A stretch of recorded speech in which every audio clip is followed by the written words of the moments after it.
Exiles. This is Ryan from Behind Eyes Gaming, and I decided I'm not going to do a follow-up on the Mayhem race. I didn't get to play it as much as I wanted to, so I didn't achieve my goals anyway. Wasn't the greatest for me, but I am going to talk about what I plan on doing for the Endless Delve. Hopefully I'll get to play that a little bit more, and even if I don't, it's a lot more interesting and unique, so it'll be fun to go over that. I'm going to go through the FAQ real quick, the frequently asked questions, kind of go over some of the information, and then talk about what pushed me in a certain direction on how to go with this. So I haven't done a lot of deep delving builds myself, so there's a couple of things that I'll probably have to learn about before we go into that. Some ways to sustain when you get into deeper delves. Perhaps I'll have to go a different build entirely, but I have something that I want to do just based off the starting items. We have some interesting starting items. We have an axe that gives you a chance to avoid being chilled and gives your physical damage chance to be chilled, has some decent damage. You actually get some of these items to start, by the way, and it says right down here which ones you start with, depending on which class you start with. So you get options with that. You got a nice driftwood club with some fire damage, some ignite and burning damage stuff. So then you also have this frenzy charge sword here, which could be pretty interesting. Being able to generate a lot of frenzy charges early on would be nice. And also you can get some AoE, 20% AoE off a sword, pretty good. One of the ones I'm planning on using is Fragment of Eternity, which has an absurd amount of crit chance, 12%, with a very high attack speed as well, and then 45% crit multi, which is better than tier 1 crit multi. Really, really solid dagger, and something you can use for a very long time in certain builds, so I'm definitely going to be doing that. We have Scar of Fate, which gives you a level 20 hatred at level 1, which is pretty sick, and you get life gain on hit with your spells. This could do all sorts of fun stuff. Socketed gems also have 50% reduced mana cost, so you could probably do something with that. Then we have our wand, which has spell damage, cast speed, flat mana regen, and some freeze, shock, and ignite. I guess this is actually quite strong because the flat mana regen early on is going to sustain you, especially if you roll 2 characters and dual wield these bad boys. That's a lot of spell damage, cast speed, regen, etc. for the early game. So pretty cool. Then we have this possibly usable for quite a long time goat hide buckler, which gives endurance charge on block, has spell block, additional block chance, and then you also get some all resist per endurance charge and some life as well. So kind of interesting if you're going some sort of block build. Might keep that one for a while. You have this two-handed sword, I think it is. Yes, two-handed sword, which does lightning damage, has shock, also gives you 50% of physical damage from hits taken as lightning damage, and transfers shocks. That could be interesting as well. Has like a shock proliferation built in. This one, of course, gives you some reflect damage, which could be pretty strong. Has some AoE, has additional block chance for, what is that, 34% block early on. So really solid there. Yeah, and it's just a staff. You can beat things down with it. We have a projectiles return from final target bow, which is kind of cool. It's probably going to fall off. Some of these items that are actually meant for attacking are going to fall off pretty quick.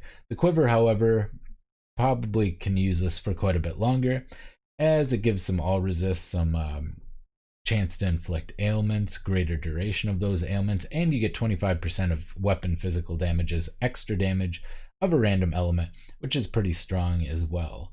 So got some cool stuff in here. Basically how it's going to work, they've rescaled the delve down so that you can start at level 1 instead of whatever 30 or something. I don't remember. I think you can first get into it in Act 4. You start getting Nico and the Sulfite, so it's scaled to be around 30, 40, something like that. Instead, they're scaling it all the way back to level 1. You get some 40 wisdom scrolls, and then you get some support gems and a skill gem and all that kind of stuff, and then 5 of these unique items depending on your class. You will level up And can you make a new character to get multiple copies of the same item? Yes, this is very important. So if I want to dual wield my Fragment of Eternities, I can do that. And then we get that. We get skill points at certain level thresholds, and we get the same amount as we would get if we killed all the bandits. We get ascendancies at set levels. Just happens to come available at the Altar of Ascendancy, which is going to be in the mine encampment. So we're not going to be in our hideout at all. We're going to be going into our mine encampment.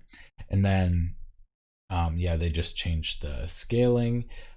There are only going to be 2 vendors, Nico and Lily Roth. Lily Roth is going to have all the gems, and they're going to be 1 wisdom scroll each, so we can do any build very, very cheaply. Going to be awesome.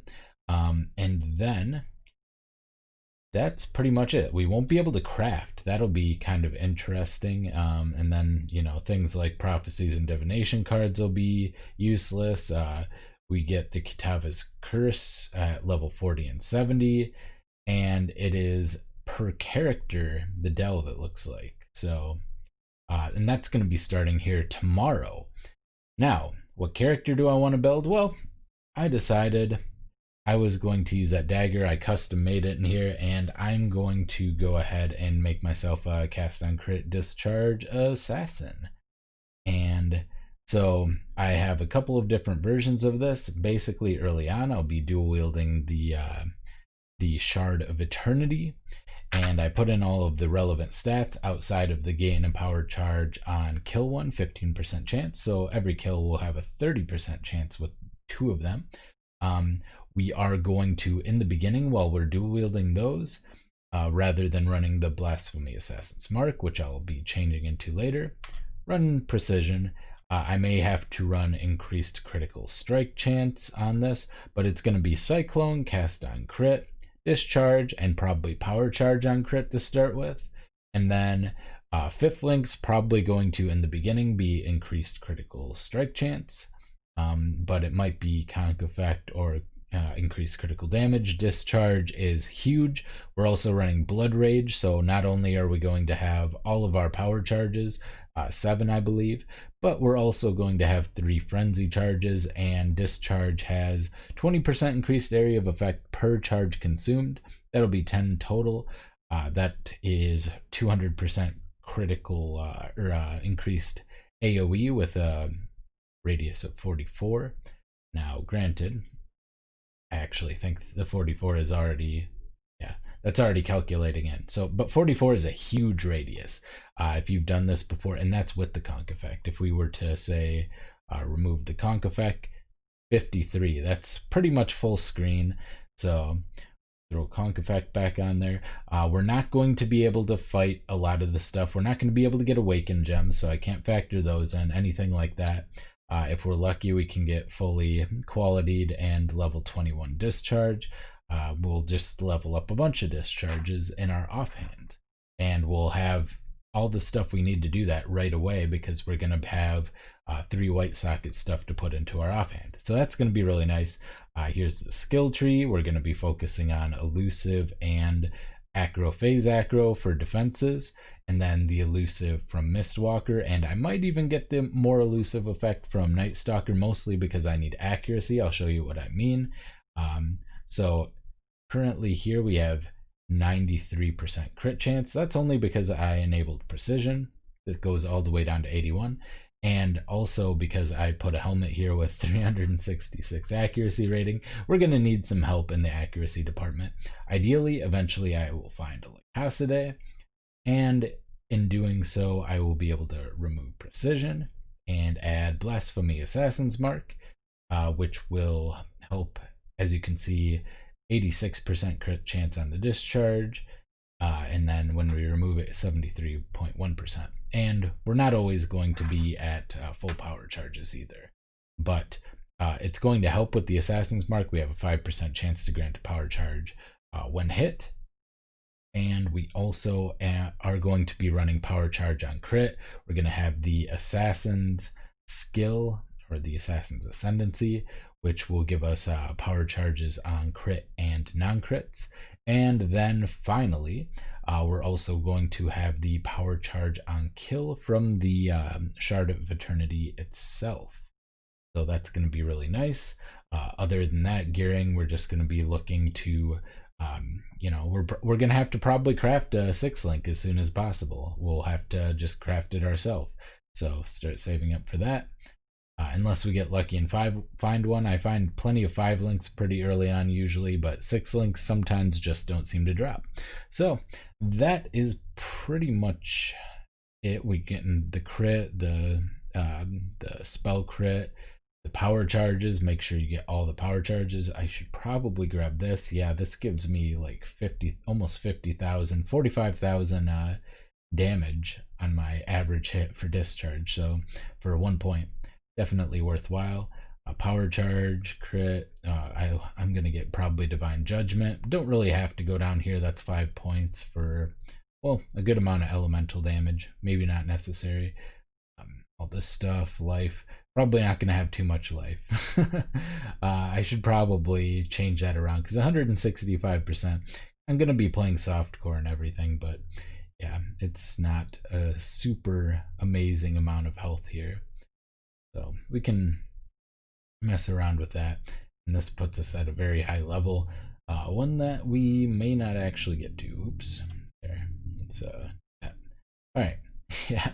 So this would be at level 94, which is, I guess, possible and fine and everything. 100 and we have a couple of 2-slot jewels as well, which we'll have to craft all of our own jewels. If we're going to do that, yeah, we have what, 4 different 2-slot jewels that we can get. Yeah, 4. So not too bad. I think this will be pretty decent. Probably can mess around with the pathing, get that a little bit better. Seems a little wonky to me, but oh, like for instance, if we pass through here, we can stop some of this stuff. That doesn't save me any points. I guess I could just not get this and I'd have more life. Yeah, that kind of works out better. Maybe we'll do it that way. Something like that. Anyway, I hope you enjoyed. I hope you guys enjoy the Endless Delve. Let me know in the comment section what you plan on playing. This has been Ryan from Behind Eyes Gaming, and I will see you next time. Bye!